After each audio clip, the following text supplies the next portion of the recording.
Can I be honest with you? You can't brand your way out of a mediocre product. Skims didn't start with marketing, it started with fabric. Tesla barely advertises, and I know we shouldn't talk about Tesla anymore, but still. And Starbucks doesn't sell you coffee, it sells you the experience of a coffee that feels worth 10 times the cost of making it. So let's get one thing straight. Product is number 1, 2, and 3, and everything else is just lipstick. And in this video, I want to show you why product is omnipotent. Why the most successful brands on earth are built not on campaigns, but on products that people can't stop talking about. We'll talk about scrappy innovation, about naming your breakthrough so people remember it, why category strategy matters, and about how innovation isn't marketing, it's just survival. Because once you see the pattern, you'll realize this. Every enduring brand starts with product. Marketing just accelerates the inevitable. Now, before we go into it, I want to ask for a small favor. If you like this episode and my work, do me a favor and subscribe to this channel. You can also follow me on your favorite social media platform where I share how I'm building IP as a founder every step of the way. All right, let's dive in. Okay, let's start here. When you strip away the logos, the storytelling, the mood boards, what's left is the thing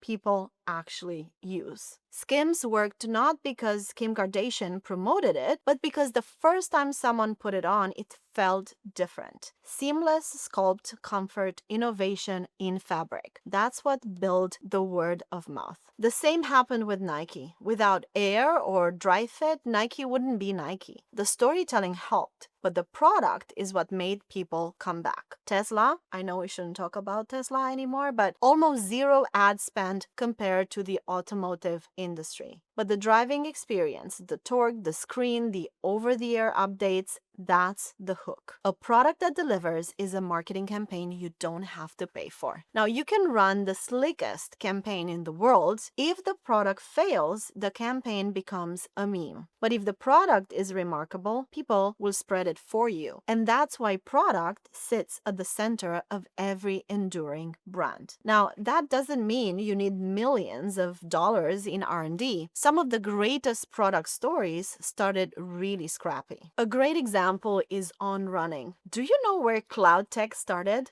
Not in a lab, not in some Swiss research facility. It started in a carpentry workshop, cutting up garden hoses. The founder had an idea. Running should feel like landing on clouds. But instead of waiting for perfect conditions, they hacked it together. They tested it in real life, and once they felt the difference, they knew they had something. That's the difference between brands that stay ideas and brands that become real movements. The winners don't wait for permission, they prototype with what they have got. And here is me telling you this. Perfection is a trap. Proof of concept is the only way forward. So look at Dyson. James Dyson built over 5,000 prototypes before the vacuum finally worked. 5,000 failures. Can you even imagine this? But every failure was a test. Or look at Spanx. Sarah Blakely literally cut the fit of her own tights to prove her idea. Now, these aren't polished R&D labs. These are scrappy hacks that prove the product before the brand even exists. And that takes us to another truth. Once you've built something great, you need to name it. Because if you can't name your innovation, you don't really own it. Think about this. Cloud Tech,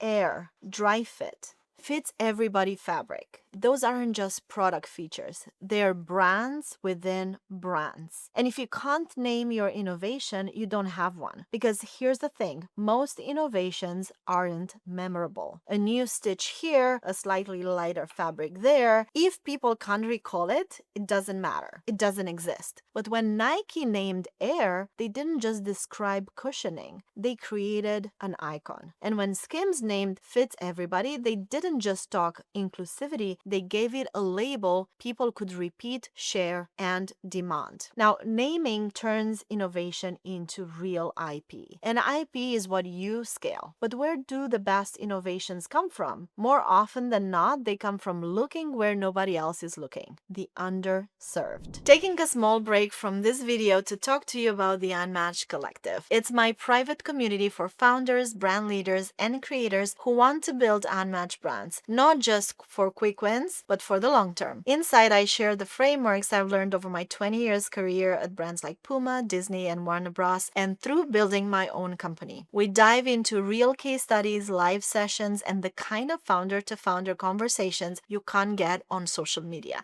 So if you're serious about building a brand that lasts with clarity, purpose, and the right mindset, the link is below. Now let's get back to the video. Every disruptive brand starts the same way, by spotting the customer who's invisible to everyone else. Think of Warby Parker. Glasses used to cost hundreds of dollars. They made them affordable and stylish for the people who no one was serving. Think of Fenty Beauty. The beauty industry ignores skin tones for decades. Fenty launched with 40 shades, and instantly loyalty was off the charts. And think of Allbirds, comfortable, sustainable shoes for a consumer group that was tired of fast fashion and high heels. Serve the people no one else sees, and they'll never forget you. And this is why underserved audiences are gold, because loyalty is fiercest when someone finally makes them feel seen. And once you got loyalty, you've got the foundation for scale. But here's the catch.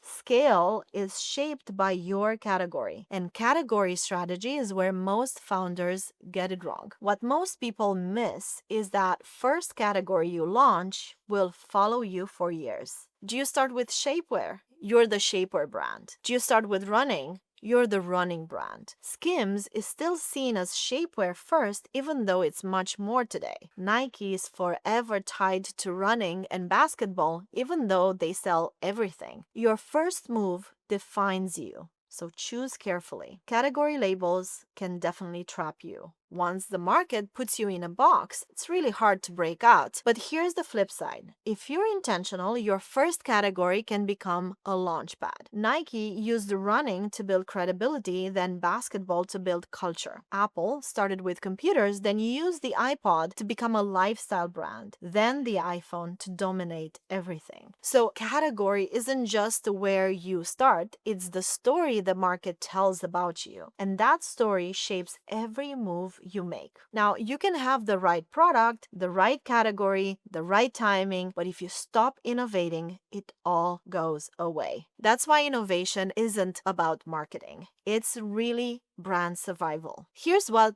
complacency looks like. Blockbuster, Kodak, BlackBerry. They thought they had time.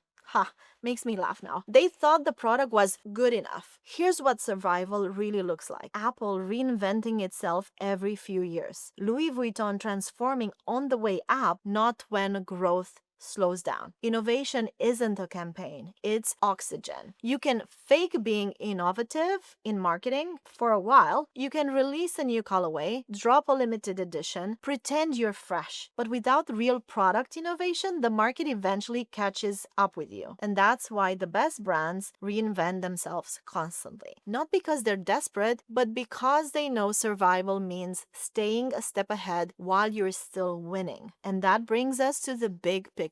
So let's tie this together. Product is omnipotent. Scrappy innovation beats perfect plans. If you can't name your breakthrough, you don't own it. And serving the underserved builds the fiercest loyalty. Your first category defines your story, and innovation isn't marketing, it's survival. You see, marketing can accelerate a good product, but it will never ever rescue a bad one. So if you're a founder or a builder, here's my challenge to you. What's the one part of your product that's so good it markets itself? Can you name it? Can you defend it? Are you serving someone nobody else is serving? And are you willing to reinvent before you're forced to? Because every brand you admire, Nike, Skims, Tesla, Apple, they didn't just build campaigns, they built products so good culture had no choice but to notice. And that's the game.